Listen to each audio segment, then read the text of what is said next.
السلام عليكم ورحمة الله وبركاته.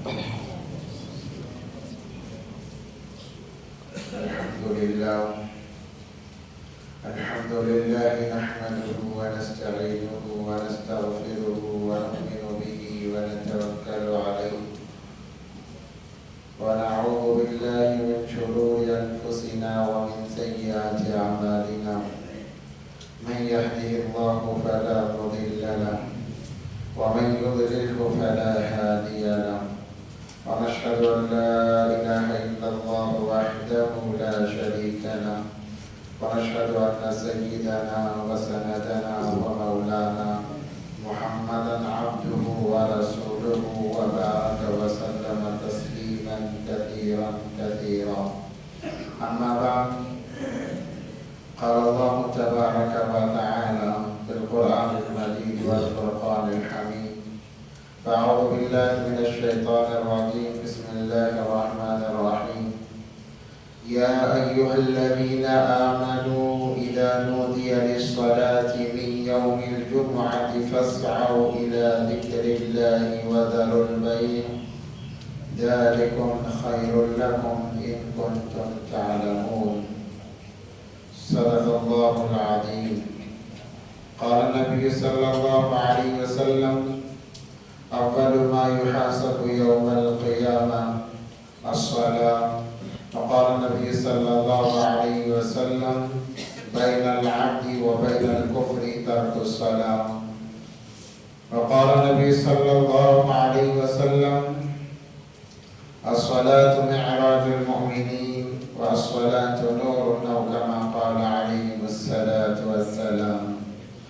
اللهم صل على سيدنا مولانا محمد في أول كلامنا، اللهم صل على سيدنا مولانا محمد في أوسط كلامنا، اللهم صل على سيدنا مولانا محمد في آخر كلامنا. اللهم لك الحمد كما أنت أهل، وصل على محمد كما أنت أهل، وافعل بنا ما أنت أهل، فإنك أنت أهل التقوى وأهل المغفرة. اللهم صل على محمد كلما ذكره الذاكرون، صل على محمد كلما غفل عن ذكره الغافلون. رب اشرح لي صدري ويسر لي أمري واحلل عقدة من لساني يفقهوا قولي.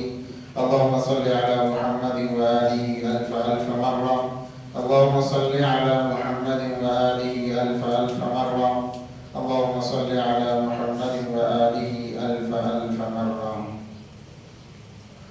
محترم و معزز سامعین کرام، بزرگان دین، نوجوان ساتھیوں، ایک مرتبہ دل کی گہرائیوں کے ساتھ درود پاک پڑھ لیں. اللهم صل على سيدنا محمد وعلى آل سيدنا محمد وبارك وسلم. معزز سامعین کرام، جیسا کہ گزشتہ ہفتے ہم نے محرم کے بدعات اور خرافات کے متعلق سنا، چونکہ خصوصاً مسلمانوں کا عقیدہ ہے محرم کے اندر اچھے کام نہیں کیے جانے چاہیے، شادی بیاہ کا کام نہیں کیا جانا چاہیے، خرید و فروخت نئی چیزوں کا نہیں کیا جانا چاہیے. یہ بدعات اور خرافات ہیں، کیونکہ کوئی مہینہ، کوئی دن، کوئی وقت منحوس نہیں ہوتا. نحوست کب داخل ہوتی ہے، اس چیز کو سمجھنا بہت زیادہ ضروری ہے. اور جیسے کہ میں نے گزشتہ جمعے علامہ اقبال کا ایک شعر پڑھا تھا: اللہ سے کرے دور وہ تعلیم بھی فتنہ ہے، اللہ سے کرے دور وہ تعلیم بھی فتنہ ہے، املاک بھی اولاد بھی جاگیر بھی فتنہ ہے، ناحق کے لیے اٹھے جو وہ شمشیر بھی فتنہ ہے، شمشیر ہی کیا نعرے تکبیر بھی فتنہ ہے. بڑی گہری بات علامہ اقبال نے ان اشعار میں کہی ہے.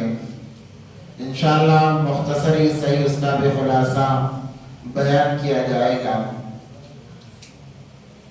یہ مہینے کا تعلق مسلمانوں سے روز اول سے ہے. اللہ تبارک و تعالیٰ نے فرمایا یوم خلق السماوات والارض منہا اربعۃ حرم، جب سے زمین و آسمان بنے ہیں تب سے اللہ نے 12 مہینوں کی ترتیب دی، ان 12 مہینوں کے اندر 4 مہینوں کو حرمت والا بنایا، مقام عطا فرمایا اللہ تبارک و تعالیٰ نے، ذوالقعدہ، ذوالحج، محرم اور رجب۔ تو روز اولی سے اس مہینے کی فضیلت ہے، اور ہم سمجھتے ہیں کہ شہادت حسین رضی اللہ تعالیٰ عنہ کی وجہ سے اس مہینے کی فضیلت بڑھی ہے، ایسا نہیں ہے۔ روز اول سے جب سے دنیا بنی، نظام بنا، تبھی سے اس مہینے کی فضیلت بھی ہے، یوم عاشورہ کی فضیلت بھی ہے، جیسے کہ آپ نے گزشتہ ہفتے سنا۔ امام حسین رضی اللہ تعالیٰ عنہ کی یاد تازہ اسی لیے ہوتی ہے کہ ان کا جو حادثہ پیش آیا، جو معاملہ پیش آیا، وہ یوم عاشورہ کے دن پیش آیا، اس لیے اس واقعے کو یاد رکھا گیا۔ ان سے پہلے عاشورہ کے دن میں بہت سارے واقعات پیش آئے ہیں۔ آدم علیہ السلام جو دنیا کے اندر اتارے گئے وہ عاشورہ کا دن تھا۔ بھول پر انہوں نے اللہ کے دربار میں معافی مانگی، توبہ کی، آنسو بہائے، 40 سال تک روتے رہے۔ جب اللہ نے توبہ قبول کی وہ عاشورہ کا دن تھا۔ پھر ایک زمانہ گزرا، نوح علیہ السلام کی قوم آئی، نافرمانی کی وجہ سے ساری دنیا کے اندر اللہ نے پانی کا عذاب بھیجا۔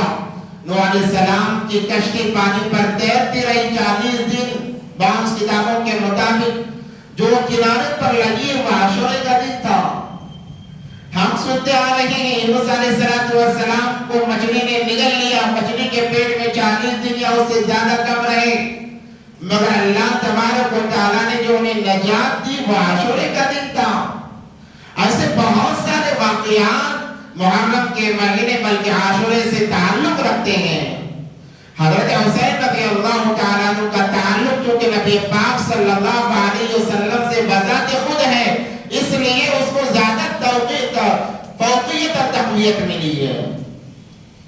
اس لیے لوگوں کے ذہنوں میں سوالات ہیں، خیالات ہیں کہ اس مہینے کے اندر یہ واقعہ پیش آیا ہے، نواسہ رسول صلی اللہ علیہ وسلم کو شہید کر دیا گیا ہے، اس لیے لوگوں نے اسے منحوس بنا لیا۔ اللہ تو کہہ رہے ہیں حرمت والا مہینہ ہے، برکت والا مہینہ ہے، مخلوق کہہ رہی ہے منحوس مہینہ ہے۔ تو ہم مخلوق کی نہیں بلکہ خالق کی بات سنیں گے۔ اس لیے ہمارے اکابرین علماء کرام کا یہ معمول رہا کہ جو بھی کار خیر کرنا ہوتا انتظار کرتے محرم کے مہینے کا، اور اس محرم کے مہینے میں اس کام کو انجام دیتے، تاکہ لوگوں کے ذہنوں میں جو خرافات بیٹھے ہوئے ہیں وہ خرافات نکل جائیں، وہ غلط خیالات نکل جائیں۔ عجیب لوگ ہیں، چند چیزوں کو تو لے لیتے ہیں، اور جو چیزوں کا لینا، جن چیزوں کا لینا زندگی اور آخرت کے لیے ضروری ہوتا ہے، وہ چیزوں کو چھوڑ دیا جاتا ہے۔ مثال کے طور پر حضرت حسین رضی اللہ تعالیٰ عنہ کی شہادت جو معاملہ پیش آیا اس کو تو لوگ لے لیتے ہیں اور افسوس مناتے ہیں، غم مناتے ہیں، مگر کس وجہ سے یہ واقعہ پیش آیا اس کو بھول جاتے ہیں۔ شہادت کا معاملہ کیوں پیش آیا ہے؟ 3 دن تک پیاسے رہ کر اپنے خاندان کی گردنوں کو کس لیے حضرت حسین رضی اللہ تعالیٰ عنہ نے کٹایا، یہ بات جاننا بہت زیادہ ضروری ہے۔ میں نے گزشتہ جمعے میں بھی کہا تھا کہ حضرت حسین رضی اللہ تعالیٰ عنہ نے کہا کہ 3 چیزوں کی بات، 3 باتیں کہی حضرت حسین رضی اللہ تعالیٰ عنہ نے۔ سب سے پہلی بات تو یہ کہا کہ مجھے یزید سے بات کر لینے دو، میں لڑنا نہیں چاہتا، مجھے بلایا گیا اس لیے میں آیا ہوں، یا پھر مجھے کسی ملک کی طرف بھیج دیا جائے جہاں میں جہاد کرتا ہوں، وہیں پر اپنی زندگی سر کر لوں گا، یا پھر تیسری بات کہی ہے مجھے واپس بھیج دیا جائے، میں اپنی جگہ پر جا کر اللہ اللہ کرتے ہوئے زندگی گزار لوں گا۔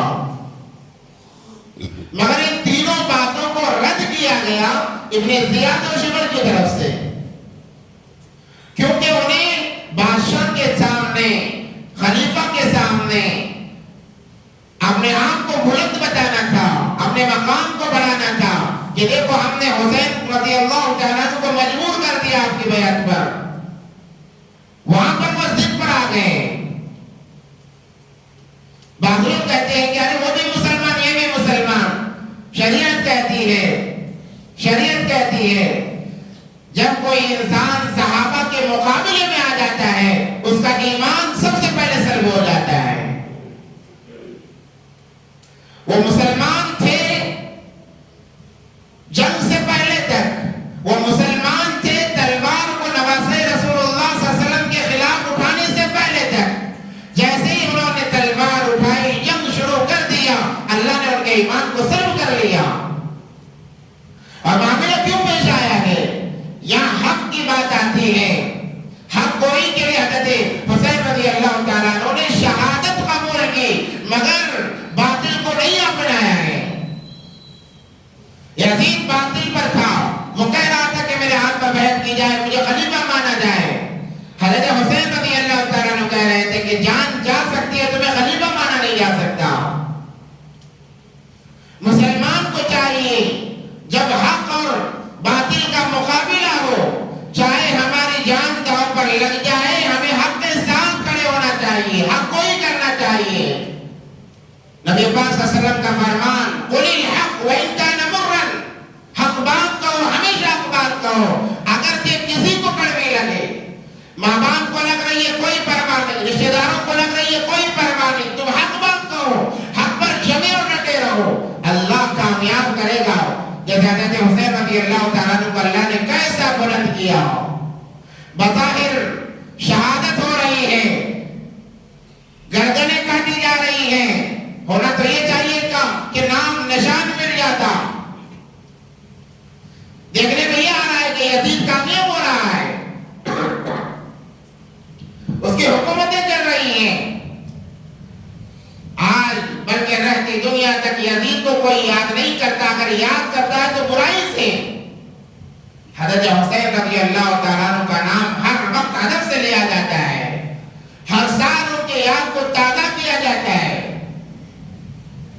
کیونکہ وہ حق پر جمے رہے. یہ تو پہلا سبق تھا. دوسرا سبق حضرت حسین رضی اللہ تعالیٰ عنہ نے یہ دیا کہ ویسے جنگ کے عالم میں، جنگ کے میدان میں اصل بات کی طرف میں آ رہا ہوں. جنگ کا معاملہ کوئی معمولی معاملہ نہیں ہے جہاں نماز کی تخفیف کر دی جاتی ہے. مسائل میں ایک بات آتی ہے کہ جب جنگ چلے، کفر اور شرک کے اندر جنگ چالو ہو جائے، نماز کا وقت آ جائے، نماز کے وقت کے لیے یہ کہا جاتا ہے کہ ایک قافلہ لڑتا رہے اور ایک قافلہ ذرا سا پیچھے ہو کر اپنی حیت پر، اپنی حالت پر نیت باندھ کر نماز شروع کر دے. ایک قافلہ لڑتا رہے اور وہ نماز کی تخفیف آپ کو 4 تک کی پڑھنے کی اجازت نہیں ہے، جتنی میسر ہو اتنی نماز پڑھ لو. ویسے عالم کے اندر حضرت حسین رضی اللہ تعالیٰ عنہ نے جنگ شروع ہوئے، چالو ہوئے، کہا کہ مجھے نماز پڑھنا ہے. کہ اب ظہر کی نماز کا وقت ہے، مجھے نماز پڑھنا ہے کیونکہ نماز میرے نانا کے آنکھوں کی ٹھنڈک ہے. ویسے جنگ کے موقع پر بھی اولاد کی گردنیں کٹی سامنے نظر آ رہی ہے، ڈھیر لگا ہوا ہے. حضرت جعفر کی اولاد، حضرت حسن کی اولاد، خود اپنے اولاد ڈھیر لگے ہوئے ایک کے اوپر ایک. ویسے عالم میں بھی جب کوئی چیز یاد نہیں رہتی ہے، نماز کو یاد کیا اور کہا کہ مجھے نماز پڑھنا ہے. ہم اپنے آپ کو حسینی کہتے ہیں، اہل بیت سے محبت کرنے والے کہتے ہیں. ذرا سوچیں کیا اس دن میں جلوس کے چکر میں ہماری نمازیں ادا ہوتی ہیں؟ ہماری نمازوں کا کیا معاملہ ہوتا ہے؟ فجر تو کوئی مڑ کر بھی نہیں دیکھتا ہے اور باقی تمام چاروں کی چاروں نمازیں جلوس کے نظر ہو جاتی ہیں، سبیل کے نظر ہو جاتی ہیں. پھر ہم کیسے عاشق رہے, کیسے اہل بیت سے محبت کرنے والے رہے. وہاں تو تلواروں کے سائے تلے بھی نمازوں کو ادا کیا جا رہا ہے. یہاں راحتوں کے ساتھ نماز کی کوئی پرواہ نہیں ہے. حالانکہ نبی پاک صلی اللہ علیہ وسلم نے فرمایا اول ما یحاسب یوم القیامہ, قیامت کے دن سب سے پہلے جو نماز کا حساب ہوگا, سب سے پہلے جو حساب ہوگا وہ نماز کا. اللہ نماز پوچھیں گے بتا نماز کا کیا رزلٹ ہے تیرا. اور اس سے بڑھ کر بات میں آپ کو بتاؤں, شیطان جسے ہم مردود کہتے ہیں, ہر برائی میں جس کا نام لیتے ہیں برائی سے یاد کرتے ہیں کہ شیطان کمبخت نے ایسا کر دیا, شیطان نے ایسا کر دیا. جنت کے اندر تھا, عزازیل اس کا نام تھا, بڑا عبادت گزار, بڑا عالم. اس کے عبادت کی وجہ سے اللہ نے فرشتوں پر اسے فوقیت دی تھی, درجہ دیا تھا. جب اللہ تبارک و تعالیٰ نے آدم علیہ السلام کو بنایا, کہا وَإِذْ قُلْنَا لِلْمَلَائِكَةِ اسْجُدُوا لِآدَمَ فَسَجَدُوا إِلَّا إِبْلِيسَ أَبَى وَاسْتَكْبَرَ. کہا کہ میں سجدہ نہیں کروں گا.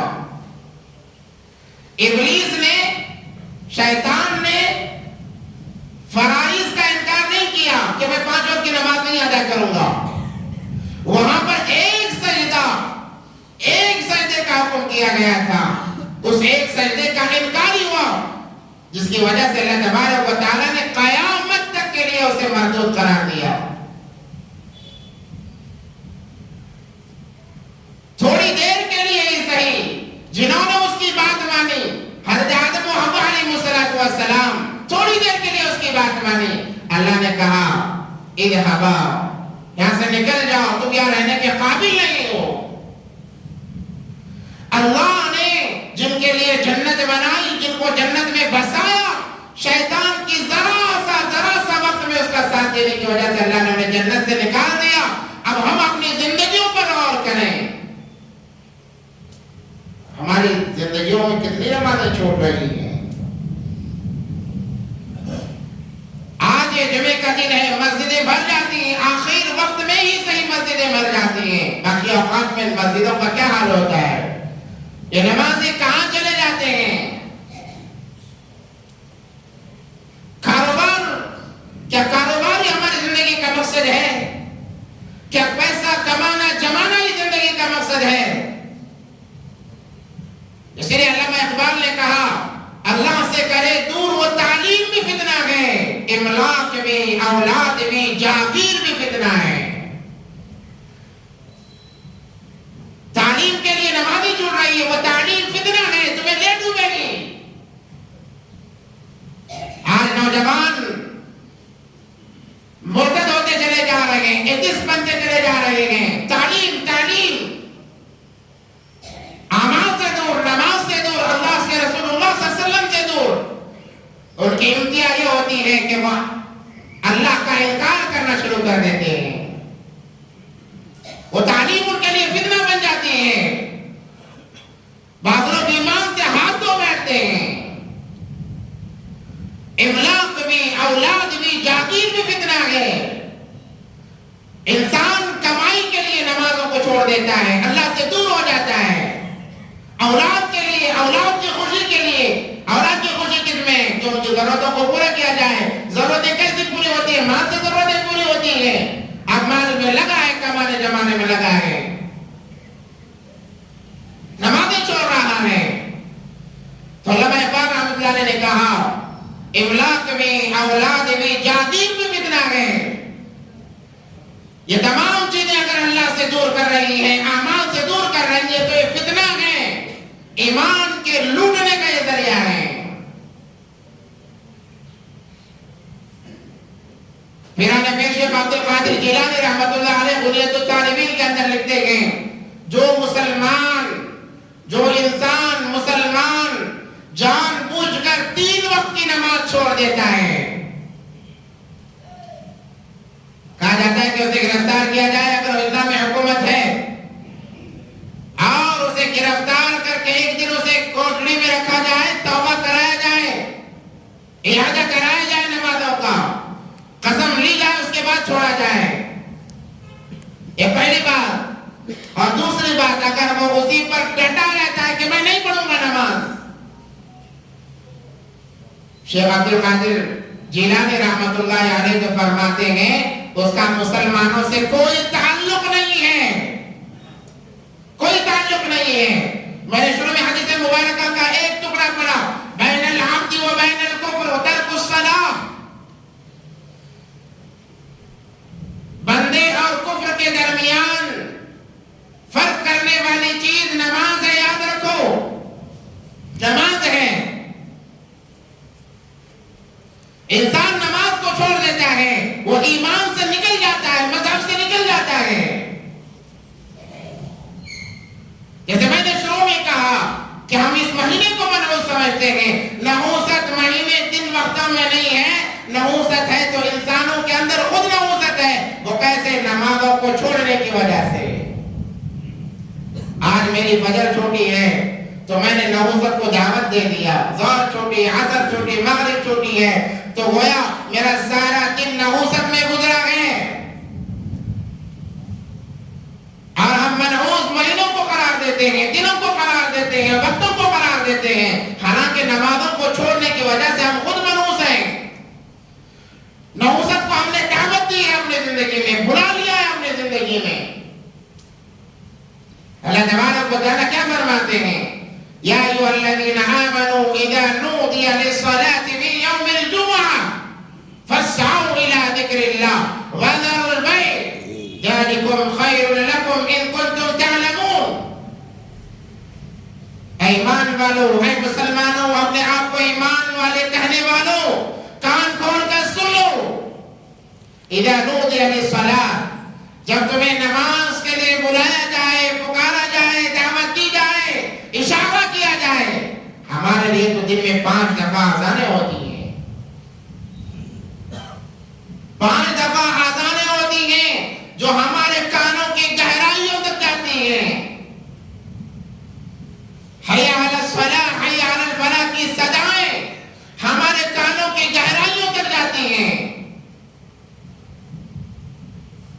فَاسْعَوْا إِلَىٰ ذِكْرِ اللَّهِ، اللہ فرما رہے ہیں، حکم دے رہے ہیں۔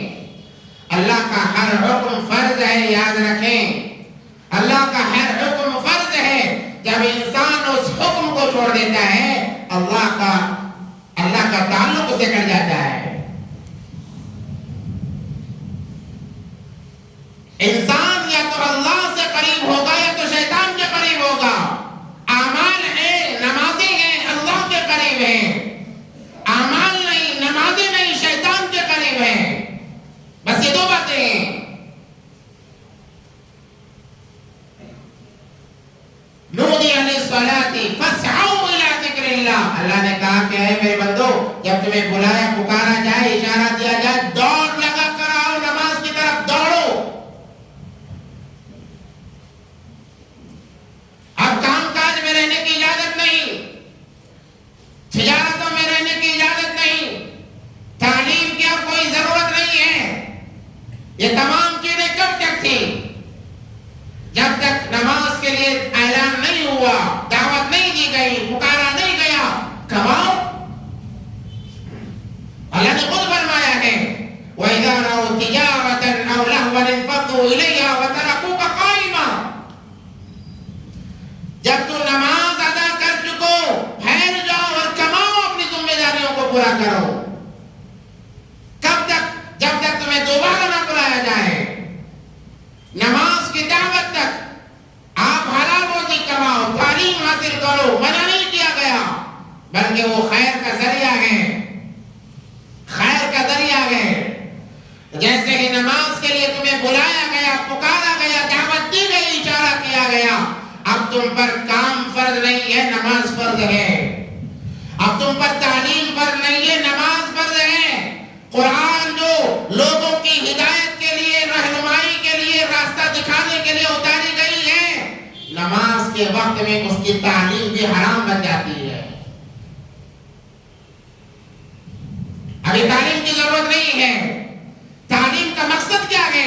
نماز ہے۔ جب مقصد کو چھوڑ دیا تو تعلیم کس فائدے کی؟ جیسے میں نے کہا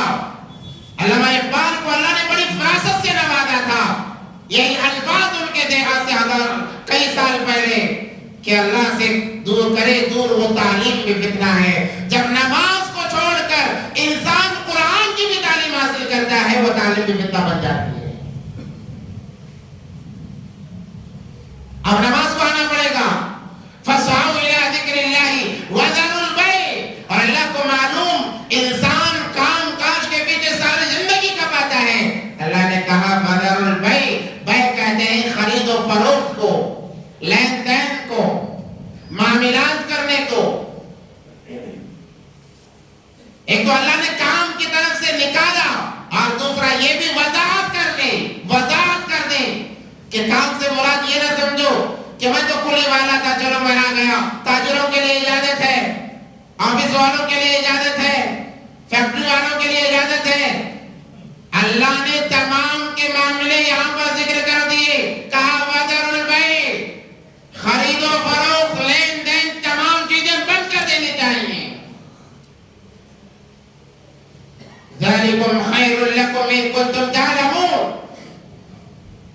اللہ نے فرمایا اگر تمہارے اندر کچھ عقل ہے، دماغ ہے، یہ کام تمہارے لیے سب سے بہتر ہے کہ تم تمام چیزوں کو چھوڑ کر نماز کی طرف آ جاؤ۔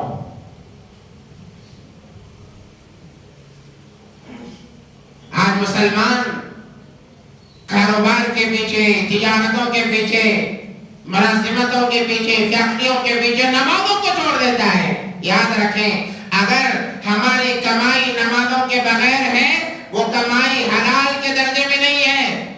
بڑی ذمہ داری سے اس بات کو کہہ رہا ہوں۔ حالات ہیں، وقت موقع نہیں ہے نماز کا، اللہ نے اجازت دی ہے، اللہ نے اجازت دی ہے۔ جیسے ایک مریض ہے، نماز کھڑے ہو کر پڑھنا فرض ہے، یاد رکھیں کھڑے ہو کر پڑھنا فرض ہے، تکبیر اولیٰ جسے کہتے ہیں، نماز کے اندر یہ فرض ہے۔ اگر کوئی مریض ہے کھڑا نہیں ہو سکتا، اس کے لیے اجازت ہے کہ بیٹھ کر پڑھے۔ اگر کوئی بیٹھ کر نہیں پڑھتا، اس کے لیے اجازت ہے لیٹ کر پڑھے، جیسے بھی ہو۔ اگر اس پر بھی طاقت نہیں ہے، آپ جس طرف ہو کوئی معاملہ نہیں، آپ اشاروں سے نماز پڑھ لو، مگر نماز پڑھو۔ نبی پاک صلی اللہ علیہ وسلم کا آخری وقت ہے، کھڑا نہیں ہوا جا رہا ہے۔ حجر مبارک سے دو صحابی کے ذریعے سے حضرت علی حضرت عباس رضی اللہ تعالیٰ غالباً سہارا دیے ہوئے ہیں، دونوں کے کندھوں پر ہاتھ رکھ کر چلنے کی کوشش کر رہے ہیں، چلا نہیں جا رہا ہے، پاؤں گھسیٹتے جا رہے ہیں۔ کہاں جا رہے ہیں اللہ کے نبی؟ آپ تو بخشائے ہیں، آپ تو بخشائے ہیں، آپ کے جوتیوں کے صدقے کائنات کا نظام بنا ہے، آپ کی جوتیوں کے صدقے ارض و سما بنائے گئے ہیں، آپ کہاں جا رہے ہیں؟ پاؤں آپ کے گھسیٹ رہے ہیں۔ کہا جاتا ہے الصلاۃ، نماز کے لیے جا رہا۔ یہ تعلیم دی ہے نبی پاک صلی اللہ علیہ وسلم نے، یہ تعلیم ہے، یاد رکھیں۔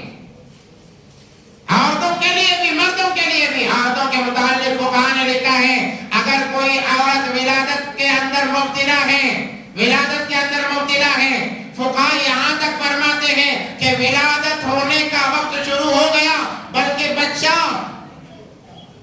کوکھ سے نکلنا شروع کر دیا ہے، آدھا نکل چکا ہے، نماز کا وقت ہو گیا، حکم ہے کہ اشارے سے نماز کی نیت باندھ لو۔ ہم نمازوں کو ایسے ہی چھوڑ دیتے ہیں، نحوست نہیں آئے گی تو اور کیا آئے گی؟ ایک بڑی مشہور حدیث ہے، بخاری و مسلم اندر دونوں کے اندر یہ حدیث ہے، نبی پاک علیہ السلام نے فرمایا میرا دل چاہتا ہے، میری تمنا ہے کہ میں نماز جب کھڑی ہو جائے جاؤں محلے کے اندر اور دیکھوں کون کون اپنے گھروں میں نماز پڑھ رہا ہے۔ یہ نہیں کہ نماز چھوڑ کر بیٹھا، ایسا نہیں کہا، کون کون اپنے گھروں میں جان بوجھ کر نماز پڑھ رہا ہے۔ میرا دل چاہتا ہے کہ ان کو گھروں سمیت آگ لگا دوں۔ کتنی شفقت نبی پاک صلی اللہ علیہ وسلم کو امت کے حال پر، آنسو نکلا ہے تو امت کے لیے، آنسو نکلا ہے تو امت کے لیے، پریشان ہوئے ہیں تو امت کے لیے، مگر پھر بھی نماز کے معاملے میں کہا میرا دل چاہتا ہے کہ گھروں سمیت انہیں آگ لگا دوں، وہ جل کر خاک ہو جائیں۔ گھروں میں جو سرے سے نماز ہی نہ پڑھے ان کے متعلق کیا حکم ہوگا آپ اندازہ لگا سکتے ہیں۔ چاہت کس کی تھی؟ نبی پاک صلی اللہ علیہ وسلم کی، اللہ نے قبول کر لی، اللہ نے قبول کر لی۔ آپ اس کے بعد جو نماز چھوڑے گا نبی پاک صلی اللہ علیہ وسلم کا جیسا منشا کہ آگ لگا دو، اللہ فرماتے ہیں میں ان کے گھروں میں آگ لگاتا ہوں۔ وہ آگ جلانے والی آگ نہیں، اختلاف والی آگ۔ آج گھروں میں دیکھیں باپ بیٹے کے اندر اختلاف، ماں بیٹی کے اندر اختلاف، رشتہ داروں کے اندر اختلاف، یہ نمازوں کے چھوڑنے کی نحوست کی وجہ سے ہے۔ ایک چھت کے نیچے 4 لوگ رہتے ہیں، 4 لوگوں کے اندر اختلاف، یہاں تک کہ 2 لوگ بھی رہتے ہیں میاں بیوی صرف، ان کے اندر بھی اختلاف ہے، نماز کی چھوڑنے کی نحوست ہے۔ تو میں کہہ رہا تھا نماز تکبیر اولیٰ فرض ہے، اگر قدرت نہیں ہے تو بیٹھ کر پڑھو، طاقت نہیں ہے اشارے سے تک پڑھ، مگر نماز کو چھوڑنے کا حکم نہیں دیا گیا ہے۔ بعض مسلمان، معافی کے ساتھ میں درخواست کرتا ہوں کہ بعض مسلمان اس کے اندر بھی ہیلے بہانے بنا لیتے ہیں کہ بھئی ہمیں کھڑا نہیں جاتا، ہم کرسیوں پر نماز پڑھتے ہیں۔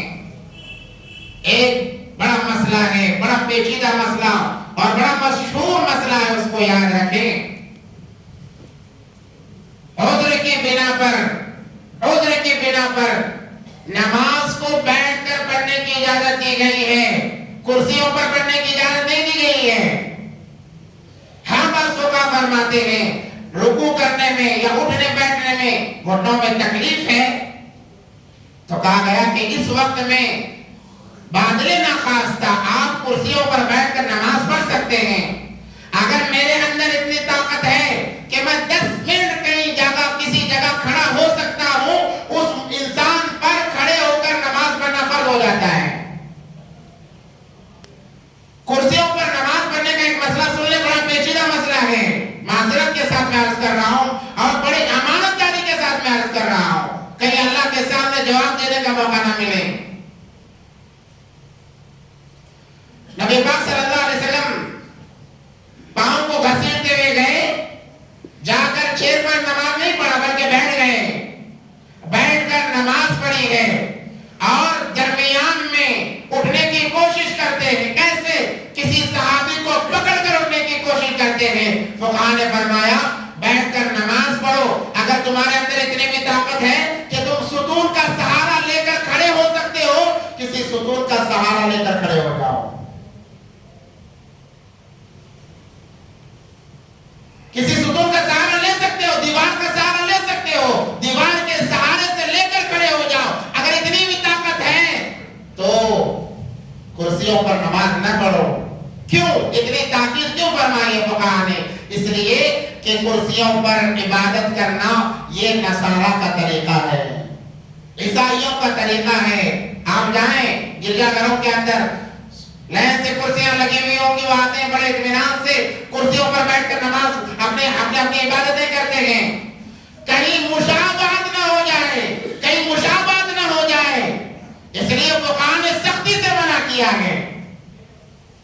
بس 2 لوگوں کو اجازت ہے، اتنا موٹاپا ہے کہ اٹھنا بیٹھنا مشکل، اجازت ہے، اور گھٹنوں میں اتنی تکلیف ہے کہ بار بار اٹھنا بیٹھنا نہیں ہو سکتا ہے، انہیں اجازت ہے۔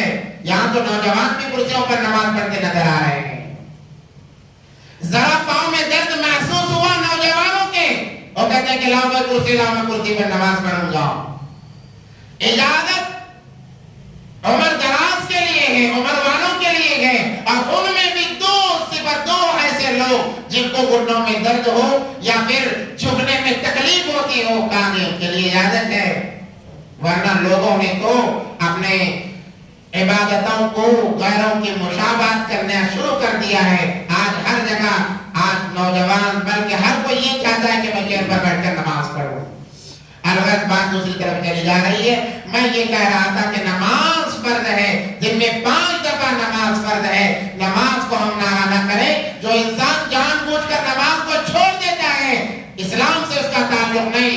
حضرت پیران پیر شیخ عبد القادر جیلانی رحمۃ اللہ علیہ فرماتے ہیں جو نماز چھوڑ کر مر جاتا ہے، بے نمازی ہو کر مرتا ہے۔ بے نمازی کا اطلاق 3 نمازیں ہیں،